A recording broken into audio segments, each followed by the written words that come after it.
పార్టీతోనే గ్రామాల అభివృద్ధి సాధ్యమని ఎమ్మెల్యే దొంతి మాధవరెడ్డి అన్నారు. దుగ్గొండి మండలం గిన్నిబావి గ్రామంలో నిర్వహించిన మండల స్థాయి సర్పంచ్ ఎన్నికల సన్నాహక సమావేశంలో పాల్గొని మాట్లాడుతూ గ్రామాల అభివృద్ధి కాంగ్రెస్ పార్టీతోనే సాధ్యమని అన్నారు. సర్పంచ్ ఎన్నికల్లో పార్టీ శ్రేణులు పార్టీ బలపరిచిన అభ్యర్థిని ఒక్కతాటిపై నిలబడి గెలిపించారని పిలుపునిచ్చారు. అదేవిధంగా డిసెంబర్ 5న నర్సంపేటకు సీఎం రేవంత్ రెడ్డి విచ్చేయనున్నారని, సీఎం పర్యటనను విజయవంతం చేయాలని కోరారు. నర్సంపేట నుండి వరంగల్ వరకు 4 లైన్ల రహదారికి మరియు medical college building, integrated school building నిర్మాణం శంకుస్థాపన, దుగ్గొండి మండలం తొగ్గరాయి R&B రోడ్డు నుండి పొన్కల్ వరకు డబుల్ రోడ్ నిర్మాణం కోసం కూడా శంకుస్థాపన చేయనున్నారని, వీటితో పాటు పాకాల చెరువు, ఆయకట్టు మరమ్మతులు మరియు కాలువల నిర్మాణం తదితర అభివృద్ధి పనులకు సీఎం శంకుస్థాపన చేస్తారని అన్నారు.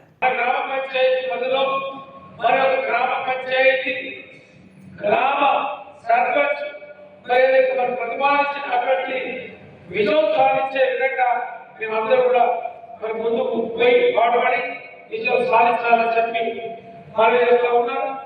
తప్పకుండా ఏదైతే మిగిలిపోయిన పనులు ఉన్నాయో ఈ 2 సంవత్సరాల కాలంలో నామమాత్రంగానే మనం గ్రామాలకు పనిచేసినాం.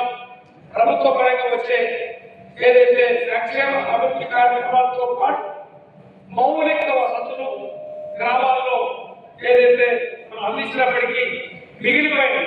తప్పకుండా ఎన్నికల తర్వాత ఈ గ్రామాలకు కావాల్సిన మౌలిక వసతులకి మెజారిటీ సర్పంచులు 190% సర్పంచులు విజయం సాధించి ప్రభుత్వంలో మేము అధికంగా గెలిపించాం.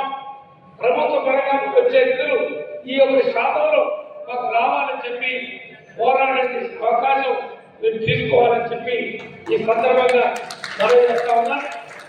కాబట్టి మీరు ఆ విధంగా పోరాడతారు. మనమంతా కూడా సమర్థవంతంగా ఎన్నికలు నిర్వహించాలి. ప్రజల బలం మనకు ఉంది.